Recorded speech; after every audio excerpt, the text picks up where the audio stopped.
오늘 레위기 16장 마지막 부분 보겠습니다. 23절부터 34절까지 한 목소리로 같이 읽습니다. 시작. 아론은 회막에 들어가서 지성소에 들어갈 때 입었던 세마포 옷을 벗어 거기 두고 거룩한 곳에서 물로 그의 몸을 씻고 자기 옷을 입고 나와서 자기의 번제와 백성의 번제를 드려 자기와 백성을 위하여 속죄하고 속죄 제물의 기름을 제단에서 불사를 것이요 염소를 아사셀에게 보낸 자는 그의 옷을 빨고 물로 그의 몸을 씻은 후에 진영에 들어갈 것이며 속죄제 수송아지와 속죄제 염소의 피를 성소로 들여다가 속죄하였은즉 그 가죽과 고기와 똥을 밖으로 내다가 불사를 것이요 불사른 자는 그의 옷을 빨고 물로 그의 몸을 씻은 후에 진영에 들어갈지니라. 너희는 영원히 이 규례를 지킬지니라. 일곱째 달 곧 그 달 10일에 너희는 스스로 괴롭게 하고 아무 일도 하지 말되 본토인이든지 너희 중에 거류하는 거류민이든지 그리하라. 이날에 너희를 위하여 속죄하여 너희를 정결하게 하리니 너희의 모든 죄에서 너희가 여호와 앞에 정결하리라. 이는 너희에게 안식일 중에 안식일인즉 너희는 스스로 괴롭게 할지니 영원히 지킬 규례라. 기름 부음을 받고 위임되어 자기의 아버지를 대신하여 제사장의 직분을 행하는 제사장은 속죄하되 세마포 옷 곧 거룩한 옷을 입고 지성소를 속죄하며 회막과 제단을 속죄하고 또 제사장들과 백성의 회중을 위하여 속죄할지니 이는 너희가 영원히 지킬 규례라. 이스라엘 자손의 모든 죄를 위하여 1년에 한 번 속죄할 것이니라. 아론이 여호와께서 모세에게 명령하신 대로 행하니라. 아멘. 오늘 대속죄일에 드려지는 이 속죄 제사의 뒷마무리에 관한 부분입니다. 제사는 하나님께서 명령하신 것이고 하나님께서 규례를 정하신 것인 만큼 하나님이 원하시는 방식대로 규정된 방식대로 하는 것이 중요한 것입니다. 우리는 우리가 생각하기에 편한 대로 우리 눈에 좋아 보이는 대로 이렇게 하는 것이 점점 익숙해졌습니다만 하나님께서 명하신 것들은 하나님께서 원하시는 방식대로 이루어져야 한다는 것입니다. 그게 순종 아니겠습니까? 그런데 죄인들의 속성은 본인이 생각하기에 판단하기에 옳은 대로 행한다는 것입니다. 그래서 늘 변칙이 일어나게 되고 점점 그게 불법이 되게 되고 그리고는 나중에는 모든 것을 다 잃어버리게 되는 것이죠. 오늘 드려진 이 모든 대속죄의 제사들은 하나님께서 명령하신 대로 모세를 통해서 주신 양식대로 절차대로 형식대로 진행된 것을 봅니다. 이제 아론은 세마포 옷을 입고 드렸던 모든 대속죄일의 제사를 마치고 옷을 갈아입는 것을 보게 됩니다. 왜 옷을 또다시 갈아입을까요? 23절 이하입니다. 시작. 아론은 회막에 들어가서 지성소에 들어갈 때 입었던 세마포 옷을 벗어 거기 두고 거룩한 곳에서 물로 그의 몸을 씻고 자기 옷을 입고 나와서 자기의 번제와 백성의 번제를 드려 자기와 백성을 위하여 속죄하고 속죄 제물의 기름을 제단에서 불사를 것이요. 자, 보니까 이제 그 평법으로 세마포 옷으로 갈아입고 드렸던 대속죄의 제사 이게 다 끝나고 나니까 다시 관복 대제사장의 옷을 입고 자기와 자기 가족과 또 백성들을 위하여 다시 번제를 드리는 것을 보게 됩니다. 이제 속죄받고 거룩한 몸 전체를 하나님께 다시 드리는 제사를 또 이게 마무리 제사라는 것이죠. 거룩하게 된 걸 어디다 쓰겠습니까? 하나님께서 거룩하게 하신 것을 어디다 쓰겠어요? 깨끗하게 한 것을 돼지한테 주겠습니까? 개에게 도로 던지겠습니까? 우리가 거룩하게 되었을 때 거룩한 생애는 하나님께 전부를 드려야 한다는 거예요. 여러분 우리는 어떤 소중한 것도 그러지 않습니까? 소중한 걸 알아보는 사람한테 주기를 원하잖아요. 소중한 가치를 모르는 사람한테 그걸 드리면 무슨 소용이 있겠어요? 그래서 하나님께 우리를 이렇게 번제물로 드리는 것, 전부를 드리기로 결단하는 것, 그야말로 제사의 마무리라는 것입니다. 이 모든 제사의 결론은 뭐예요? 우리가 거룩한 산 제물로 다시 주님께 드려지는 것, 그게 목적이죠. 그래서 25절 이하를 읽습니다. 시작. 속죄 제물의 기름은 제단에서 불사를 것이고 염소를 아사셀에게 보낸 자는 그의 옷을 빨고 물로 그의 몸을 씻은 후에 진영에 들어갈 것이며 속죄제 수송아지와 속죄제 염소의 피를 성소로 들여다가 속죄했은즉 그 가죽과 고기와 똥을 밖으로 내다가 불사를 것이요 불사른 자는 그의 옷을 빨고 물로 그의 몸을 씻은 후에 진영에 들어갈지니라. 아사셀 염소를 데리고 갔던 뽑혔던 사람도 이제 아사셀 염소는 사라졌습니다. 다시는 돌아오지 못합니다. 그 모든 백성의 죄를 짊어지고 갔던 그 염소는 다시는 볼 수 없게 되는 것이죠. 그러나 그 사람은 어떻게 됩니까? 그 염소를 데리고 갔던 사람은 다시 몸을 깨끗하게 하고 정결케 하고 그리고 나서 진영, 자기가 소속된 공동체로 돌아간다는 것이죠. 그 다음에 또한 불사른 자도 이 수송아지와 속죄제 염소의 피를 갖다가 속죄한 뒤에 남은 가죽, 고기 그리고 배설물은 진영 밖으로 내다가 불사르고 불사를 때 또 우리가 부정하게 되었기 때문에 그 사람도 가서 깨끗이 몸을 씻고 그리고 진영에 들어간다고 되어 있습니다. 따라서 우리가 모든 의식과 절차에 참여했던 모든 사람들도 죄를 대속하는 일을 감당했던 사람들은 다시 자기를 정결케 하고 자기의 공동체로 귀속하는 것을 봅니다. 그렇게 해서 모든 것이 정결해야 된다는 것이죠. 정결이란 처음부터 끝까지 정결하는 것입니다. 오늘 보십시오. 이 죄, 부정한 것을 정케하는 제사에 참여했던 대제사장 아론을 비롯해서 아사셀 염소를 데리고 광야로 나갔던 사람 포함해서 그리고 그 모든 재물에 동원됐던 재물의 찌꺼기를 처리하는 모든 이 사람들까지도 그 사람들이 다시 정결케 되는 것까지가 이 제사의 완수라는 것입니다. 처음부터 끝까지가 중요하다는 거예요. 여러분 처음 예수 믿으면 다 착합니다. 처음 예수 믿으면 다 잘 믿어요. 중간까지도 잘 갑니다. 그러나 끝 마무리가 쉬우냐고요. 끝 마무리가 중요하지 않습니까? 저는 이 참 신앙의 길에 접어든 우리 믿음의 형제 자매들이 끝까지 보조를 흐트리지 않게 되기를 바랍니다. 처음에 다 잘 믿어요. 처음에 겸손해요. 그러나 점점 지나면 어떻습니까? 선 줄로 알고 그리고 뭐나 된 줄로 알고 nothing인데 여전히 nothing인데 something이 된 줄로 알고 가르치려 들고 뭐 그런 거죠 뭐. 제일 위험한 사람이 저 같은 사람 아닙니까? 매일 아침 설교를 하면 설교하는 대로 사람이 된 줄로 알잖아요. 매일 설교 들으면 자기 그렇게 살지도 않으면서 그렇게 사는 줄 착각하지 않습니까? 차라리 우리가 뭐 그렇게 안 하면 좀 겸손할 텐데. 그래서 처음처럼이 뭐 술 이름인가? 그게 아니라 하여튼 이 신앙은 시종여일 이 사자성어를 기호하여 시종여일 처음과 끝이 하나여야 된다는 거예요. 저는 모 일간지에 종교 담당 기자, 평생 종교 담당 기자를 하면서 많은 이 유명한 종교인들, 각 종교를 통해서 가장 존경받는 사람들의 끝을 지켜보고 인터뷰한 기자로부터 그런 얘기를 들었어요.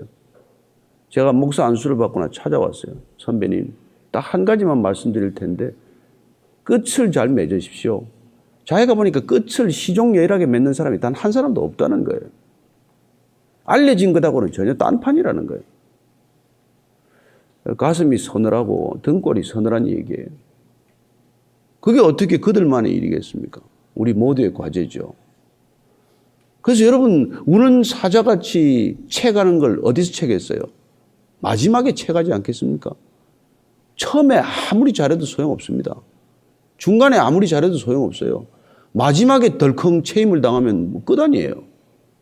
지금까지 모든 걸 잘해왔는데 마지막에 엉뚱한 대로 기차를 잘못 탔다. 예를 들어서 목포를 가야 되는데 부산 가는 걸 탔다. 끝나는 거죠. 저는 그래서 우리가 일용할 양식을 주신 주님께 감사해야 됩니다. 근데 우리는 그 일용할 양식을 늘려서 월용할 양식으로 만들고 연용할 양식으로 만들고 평생 먹을 양식으로 만들고 자자손손 먹을 양식으로 만드는 게 이게 다 어떻게 보면 참 신앙이 없어서 그런 것 아닌가 이 생각을 해요. 끝까지 우리 전부 베이직 교회가 처음 시작될 때 다 참 두렵고 떨리는 마음으로 저도 이 단에 섰었고 그리고 또 함께 예배를 드렸던 사람들도 겸손한 마음으로 정말 아침 예배를 드리고 나면은 기뻐서 어쩔 줄 모르고 그랬던 예배가 지금은 어떠냐 이렇게 생각을 하는 것입니다. 그때는 나 예배 드리고 나가면 누가 몰래 갖다 놓은 것 때문에 정말 그걸 나눠 먹고 말이죠. 그랬던 때가 있어요. 그래서 처음부터 끝까지 신앙은 끝까지 변함이 없는 게 중요해요. 제가 아는 그 식당 주인이 말이에요. 식당 6개를 하는 주인이 있는데 종업원들한테 가끔 부탁을 한다는 거예요. 너무 잘하려고 애쓰지 마라. 너 하루 요리 100점 해봐야 소용없다. 그 다음날 60점 하면 꽝이다. 그 손님 다시는 안 온다. 그러니 너무 욕심내지 말고 한 80점 정도로 손님한테 서빙을 해라. 그 젊은 사장인데 내가 듣고 유심히 들었어요. 컨디션 좋다고 막 하지 마라. 재료라는 게 좋은 날도 있고 안 좋은 날도 있고. 너 컨디션이 요리가 잘 되는 날도 있고 안 되는 날도 있는데 그 격차가 없는 게 중요하지. 하루 잘하고 하루 망가뜨리는 게 그럼 큰일 난다. 손님 다 떨어지는 지름길이다. 그렇게 종업원을 가리킨다는 거예요. 설교도 마찬가지. 하루 막 잘 설교 은혜롭게 하고 그 다음날 죽을 쓰면 아침 예배 누가 오겠어요? 그럼 물어보자게 그 전날 목사님 컨디션 어떠세요?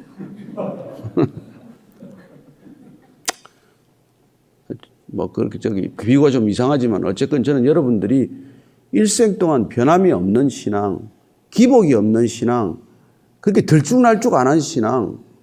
여러분 어린애들은 보십시오. 하루 기분 좋았다가 뭐 난리 아니에요. 울었다가 웃었다가 뭐 그냥 뭐 까불었다가 그냥 뭐 코가 빠졌다가.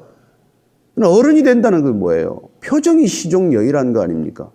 좀 기분 나쁜 일이 있어도 그냥 뭐 그렇고 너무 또 좋은 일이 있어도 그냥 촐싹대지 않고 그냥 변함이 없이 그냥 꾸준하게 가는 거예요.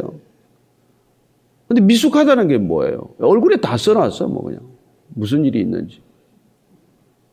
순전하게 산다는 것과 그렇게 감정의 기복이 많다는 것과는 다른 얘기예요. 저는 우리가 정말 좋은 신앙을 가지고 있다는 것은 나라가 어려울 때도 있고 또 뭐 안 어려울 때도 있고 그러나 저는 우리는 어쨌건 기도해야 되잖아요. 어려울 때는 어려운 대로 또 나라가 안 어려우면 안 어려운 대로 우리는 기도하는 것이고 선교지에서 무슨 소식이 있건 없건 우리가 선교지를 위해서 기도하는 것이고 뭐 그런 거죠. 그래서 오늘 우리가 이 시종여일이라고 하는 그 말을 한번 기억하고 봤으면 좋겠어요. 자, 29절 이하를 읽습니다. 시작. 너희는 영원히 이 규례를 지킬지니라. 7째 달 곧 그 달 그 10일에 너희는 스스로 괴롭게 하고 아무 일도 하지 말되 본토일이든지 너희 중에 거류하는 거류민이든지 그리하라. 이날에 너희를 위하여 속죄하여 너희를 정결하게 하리니 너희의 모든 죄에서 너희가 여호와 앞에 정결하리라. 31절 한 번 더 읽습니다. 시작. 이는 너희에게 안식일 중에 안식일인 즉 너희는 스스로 괴롭게 할지니 영원히 지킬 규례라. 이 대속죄일 이스라엘력으로 7월 10일 날 이 하는 대속죄일은 안식일 중에 안식일이다. 왜요? 온 백성, 온 국민의 죄가 사함을 받는 날이기 때문에 여러분 이런 날이 있으면 얼마나 좋겠어요. 온 백성들의 죄가 용서를 받는 날, 그리하여 하나님 안에서 기쁨을 나누는 날, 축제 중에 축제고 안식 중에 안식이고 기쁨 중에 기쁨 아니겠습니까? 나는 한 민족, 한 나라가 이런 날을 갖는다는 게 정말 꿈 같은 날 아니겠어요? 여러분 우리가 제가 그래서 그 건강검진 뭐 해마다 봤는데 검진표를 받고 병이 없네요, 깨끗하네, 그러면 얼마나 기뻐요. 그날은 또 좀 과식하지 않습니까? 되게. 그래요. 몸에 네 건강하다, 병이 없다 이 소리를 들어도 그렇게 기분 좋은데 너 오늘부터 무죄다. 온 백성이, 온 가족이 너희들 다 무죄다. 여러분 무기수나 사형수한테 제일 그 복된 소식은 너 무죄다 이거 아니겠어요? 이걸 받았을 때 우리가 몸이 건강한 거하고 비교할 수 없이 기쁜 거죠. 저는 하나님께서 이런 놀라운 계획, 이런 놀라운 선물, 이런 놀라운 은혜를 주시는 분이라는 거예요. 온 백성들이 다 오늘 한번 무죄다. 이거 1년에 하루씩 허락한 거란 말이에요. 흐트러졌던 정말 신발끈을 다시 조이고 새로 시작해보자. 또 한 1년 살다가 또 흐트러지면 또 신발끈을 또 조여매주고 이렇게 정결케 하는 일을 하셨다는 것이죠. 참 대단한 이 의미가 있는 대속죄일. 그때 우리가 해야 될 일은 뭐냐면은, 예? 스스로 괴롭게 하라는 거예요. 스스로 괴롭게 하라. 스스로 괴롭게 하라는 걸 완전 직역하면은 영혼을 겸손케 하라예요. 영혼을 겸손케 하라. 스스로 괴롭게 하라. 번역이 좀 뭐 그렇긴 한데 어쨌건 겸손해집니다. 죄를 용서받으면 겸손해진다. 정말 죄 용서가 일어나면 겸손해져요. 교만한 이유가 뭐라고요? 지금 이 시대에 교만한 사람들, 눈에 두드러진 사람들이 온통 지면을 장식하는데 보십시오. 그 특징이 뭔지. 자기는 죄 없대. 뭐. 자기는 죄가 없대. 몰랐다, 모르겠다. 뭐. 몰랐다는 모르겠다는 사람 수도 없이 하고 말이죠. 그래서 저는 이게 우리가 죄 용서가 진짜로 일어나면은 겸손해진다고. 교만한 사람 보면은 이 대속죄일과 같은 일을 지났음에도 불구하고 속죄를 못 받은 거예요, 한마디로. 죄가 사함이 안 일어난 거예요. 왜 교만하냐? 하나님께서 죄를 용서했는데 그 용서를 발로 걷어찬 겁니다. 용서 안 받은 거예요. 난 필요 없다.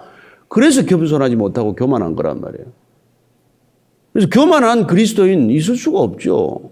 그리스도인이 안 된 거죠, 아직까지. 우리가 그걸 분명히 하자고요.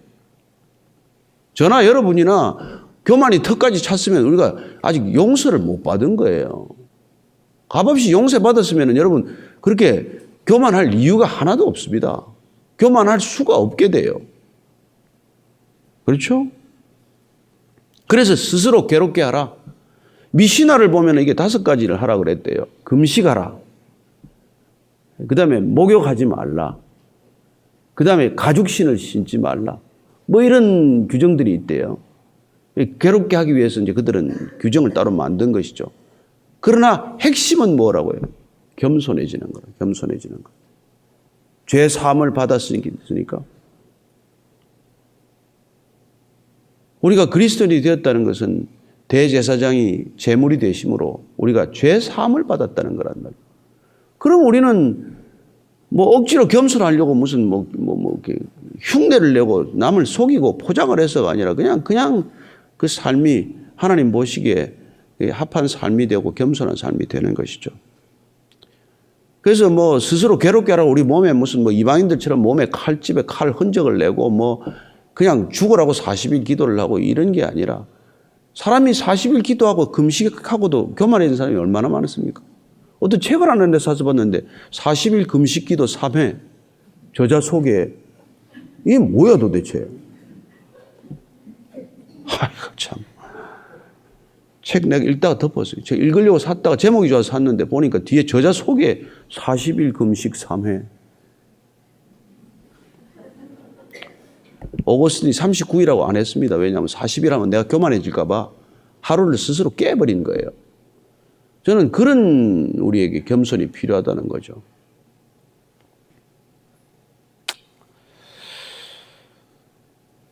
참, 이 스스로 괴롭게 하라. 이 뜻을 여러분 잘 새겨요. 스스로 괴롭게 하라. 그런데 막 우리가 뭐 괴로운 행동을 하고는 그냥 여전히 교만하다면 그건 헛거란 말이에요. 정말로 겸손해졌다면 겸손이라는 게 뭐예요? 당신이 나보다 낫습니다 이거예요. 그러니까 하나님을 인정하기 하는 태도가 겸손의 시작 아니에요. 하나님 나보다 낫습니다. 제가 하나님 믿기로 결정하면서 이제 항복 선언을 했는데 그때 하나님 졌습니다. 그 얘기했거든요. 제가 속으로 하나님 졌습니다. 그게 우리가 하나님을 인정하는 태도 아닙니까? 자, 32절 이하를 읽고 마치겠습니다. 시작.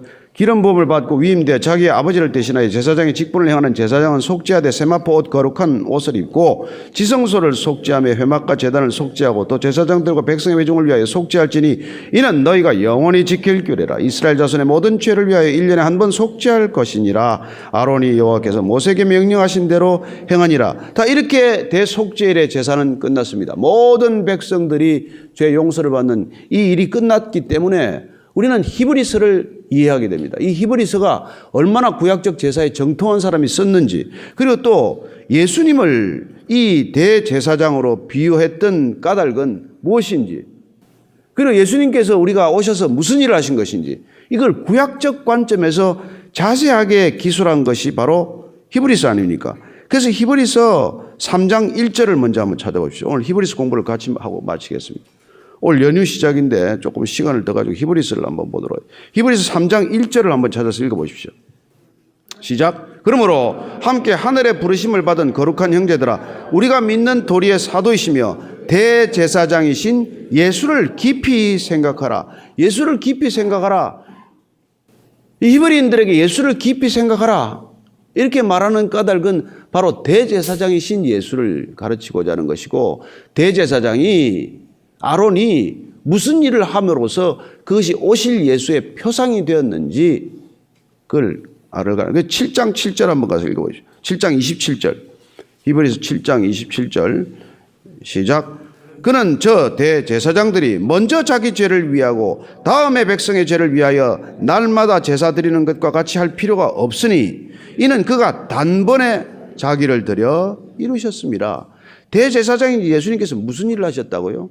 날마다 제사장이 드리는 제사, 이 제사를 없이 하고 단번에 자기를 들여서 이 제사를 완성하셨다, 이 얘기를 하는 것이죠. 자, 8장으로 가서 9장 7절 한번 읽어볼까요? 9장 7절 시작. 오직 둘째 장막은 대제사장이 홀로 1년에 한 번 들어가되 자기와 백성의 허물을 위하여 드리는 피 없이는 아니하나니. 둘째 장막이라고 하는 지성소로 들어갈 때 반드시 대제사장이 홀로 1년에 한 번밖에 못 들어갔다. 이걸 다 구약적 제사 방식에 대해서 정통하고 그걸 늘 실천하고 살았던 사람들의 이 예수님에 대한 해석이란 말이에요. 그래서 자기 몸을 드리는 피 없이는 그걸 하지 않았다는, 그 제사는 있을 수 없다는 거예요. 자, 그 다음에 또 계속해서 우리가 9장 12절, 13절, 14절 한번 읽겠습니다. 시작. 염소와 송아지의 피로 하지 아니하고 오직 자기의 피로 영원한 속죄를 이루사 단번에 성소에 들어가셨느니라. 염소와 황소의 피와 및 암송아지의 죄를 부정한 자에게 뿌려 그 육체를 정결하게 하여 거룩하게 하거든 하물며 영원하신 성령으로 말미암아 흠없는 자기를 하나님께 드린 그리스도의 피가 어찌 너희 양심을 죽은 행실에서 깨끗하게 하고 살아계신 하나님을 섬기게 하지 못하겠느냐. 예수 그리스도의 피, 그 능력이 뭐라고요? 우리를 죽은 행실에서 깨끗하게 한다는 거란 말이에요. 자, 18절 이하를 또 읽습니다. 시작. 이러므로 첫 언약도 피 없이 세운 것이 아니니 모세가 율법대로 모든 계명을 온 백성에게 말한 후에 송아지와 염소의 피 및 물과 붉은 양털과 우슬초를 취하여 그 두루마리와 온 백성에 뿌리며 이르되 이는 하나님이 너희에게 명하신 언약의 피라 하고 또한 이와 같이 피를 장막과 섬기는 일에 쓰는 모든 그릇에 뿌렸느니라. 율법을 따라 거의 모든 물건이 피로서 정결하게 되나니 피 흘림이 없은즉 사함이 없느니라. 예수님께서 성만찬을 하시면서 이건 나의 흘리는 피다, 곧 언약의 피다 라고 말씀하셨단 말이에요. 언약의 피다. 하나님께서 대속죄일에서 행하셨던 속죄 약속, 그 언약의 피를 흘리신 거란 말이에요. 자, 10장 1, 2, 3절 읽고 마치겠습니다. 시작. 율법은 장차 올 좋은 일의 그림자일 뿐이요 참 형상이 아니므로 해마다 늘 드리는 같은 제사로는 나아오는 자들을 언제나 온전하게 할 수 없느니라. 그렇지 아니하면 섬기는 자들이 단번에 정결하여 다시 죄를 깨닫는 일이 없으리니 어찌 제사 드리는 일을 그치지 아니하였으리요. 그러나 이 제사들에는 해마다 죄를 기억하게 하는 것이 있나니. 그렇습니다. 대속죄일을 해마다 기억하게 하고 해마다 제사를 드린 까닭은 그 효력이 영원히 지속되는 효력이 아니었기 때문에 그렇게 늘 반복되는 제사를 드렸지만은 예수님이 이 땅에 오셔서 대제사장으로 오셔서 영단번의 제사로 우리를 정결케 하셨다. 그 거룩한 행실을 깨끗하게 하신 것을 너희들이 무의로 만들겠느냐. 그래서 예수를 제대로 믿는다는 게 뭐예요? 죄로 돌아가지 않는 거죠. 우리가 그게 믿는 것이 안 그러면 믿는 게 아니란 말이에요. 그러니 무슨 구원파 같이 뭐 한번 구원받아서 이제 뭐 아무렇게나 살아도 괜찮다 이런 소리 하는 건 도대체 성경하고는 아무 상관이 없는 얘기란 말이에요. 우리가 정말 구원받았다, 우리가 죄사함을 받았다, 용서받았다는 것은 그걸 기억하고 다시 죄를 반복하지 않는 게 그게 용서를 받은 그 진정한 태도 아니겠어요? 안 그러면 내가 용서를 걷어차버리고 발로 박차버렸기 때문에 또 죄로 돌아가는 일을 한단 말이에요. 예를 들어서 무슨 아내가 예를 들어서 남자가 무슨 바람을 피워서 용서를 받았다. 정말 용서를 받았으면 두 번 다시 그런 일을 안 해야 용서를 받은 것이고 본인이 용서를 구한 것이 되지. 그걸 용서를 기화로 해서 또 반복적으로 그런 짓을 한다면 그게 무슨 용서를 받은 일이겠어요. 그래서 우리가 신앙인이 되었다는 것은 정말 예수님께서 이 거듭난 생명을 우리에게 주셨으므로 옛사람으로 살지 않고 우리가 주신 새 생명으로 사는 삶이 시작이 되었기 때문에 이 몸을 거룩한 산 제물로 온전히 번제물로 하나님께 드리는 것, 이 믿음의 결단, 그래서 시종여일하게 사는 것, 구원 받았다고 잠시 감격에 겨웠을 때 그렇게 그리스도인 것처럼 살다가 점점 옛 습관으로 돌아가는 게 아니라 끝까지 이 신앙의 길을 완주하는 것, 이게 우리 신앙인의 본분 아니겠습니까? 저는 여러분들이나 저나 서로 그런 의미에서 감시자가 아니라 격려자가 되어서 요즘 좀 힘드십니까? 다시 힘을 내십시오. 무슨 이상한 사람 보고 힘내라 소리 그만하고 제대로 가는 사람들한테 힘을 내라고 얘기해야지. 그렇게 가면 안 될 사람한테 힘내라고 하는 게 이상한 소리 아니에요. 그래서 우리가 정말 이게 서로 격려하고 스크럼 짜고 공동체란 뭐예요? 불이 꺼지도록 하지 않는 거예요. 홀로 타는 장작은 오래 못 합니다. 그래서 우리가 넘어질 때 다시 이렇게 세우고 힘을 내십시오. 당신 가는 것이 옳은 길입니다. Keep going. 계속해서 가라. 이렇게 하는 거예요. 일어나라. 빛을 발하라. 이렇게 우리가 당신은 이래서 안 되고 저래서 안 되고 하는 소리 그만하고 우리가 정말 이런 믿음의 공동체, 소중한 공동체를 귀하게 여기게 되기를 바랍니다. 아침마다 서로 예배 드리고 서로를 위해도 중보하고 그런 믿음의 삶이 이 나라를 일으킬 줄로 믿습니다. 바로 믿는 것 말고 애국하는 길 없습니다. 저는 진짜 그리스도인 되는 것보다 더 애국적인 길은 없다고 믿습니다. 여러분들이 바로 믿어서 이 나라를 위해서 바른 결정을 내리고 바른 행동을 하게 되기를 축복합니다. 오늘 기도할 때 늘 하는 기도지만은 정말 거룩의 능력이 이 민족을 살리는 능력 되게 하여 주옵소서. 거룩의 능력이 교회를 일으키는 능력, 교회를 부흥케 하는 능력 되게 하여 주옵소서. 거룩이 우리 인생을 성공케 하는 유일한 능력 되게 하여 주옵소서. 한번 그렇게 같이 기도하십시다. 하나님 아버지, 주님을 따르는 길이 기쁨이 되게 하여 주옵소서. 마치 목줄에 매여서 끌려가는 것이 아니라 하나님, 정말 이 길이야말로 유일한 길입니다. 다른 길은 없습니다. 다른 이름을 준 적이 없습니다. 천하 만민 가운데 다른 이름을 준 적이 없으니 우리 오직 예수 그리스도의 이름만으로 주님, 주께서 나아가는 길을 완성하신 줄로 믿습니다. 하나님, 방황하지 않게 하시고 더 이상 갈짓자 걸음 걷지 않게 하시고 오직 주님을 향하여 올곧은 걸음, 바른 걸음 달려가게 하여 주옵소서. 하나님, 이 백성들이 정말 죄가 죄인 줄 모르고 살아가는 죄의 구렁텅이에 빠져 있습니다. 죄의식이 사라졌습니다. 죄를 죄라고 생각할 수가 없는 그런 일이 일어나고 있습니다. 하나님, 죄를 죄로 느낄 수 있는 회개의 영이 역사케 하여 주옵소서. 이 민족 가운데 회개의 영이 역사케 하여 주옵소서. 성령의 바람이 불게 하여 주옵소서. 에스겔 골짜기에 불었던 성령의 바람이 불게 하사 이 민족 이 백성 가운데 회개의 영으로 역사하여 주옵소서. 돌이키게 하여 주옵소서. 부끄러움을 알게 하여 주옵소서. 수치를 알게 하여 주옵소서. 무릎을 꿇게 하여 주옵소서. 하나님 아버지, 죄인이 더 큰 소리 치는 세상입니다. 죄인이 의인을 향하여 손가락질하는 세상입니다. 하나님, 교회가 먼저 회개하게 하시고 세상이 회개할 수 있도록 주님 회개의 영으로 역사하여 주옵소서.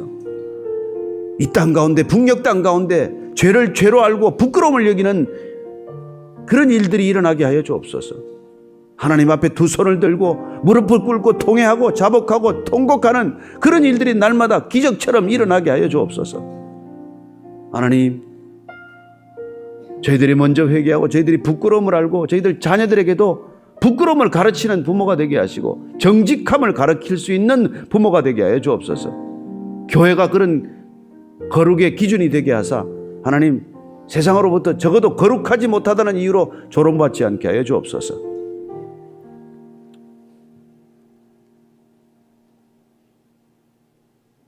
이제는 십자가에서 거룩한 피를 모두 쏟아서 우리를 정결케 하신 우리 구주 예수 그리스도의 은혜와 정결케 된 하나님의 자녀를 받아주시는 아버지의 사랑과 날마다 본성으로 옛 죄로 돌아가고자 하는 우리의 정말 목을 끌어지듯 껴안고 우리를 거룩한 길로 인도하시는 성령님의 이끄심이 오늘 거룩을 진정한 능력으로 하는 이 자리에 고개 숙인 모든 거룩한 믿음의 형제 자매들 위해 지금부터 영원까지 함께 하시기를 간절히 축원하옵나이다.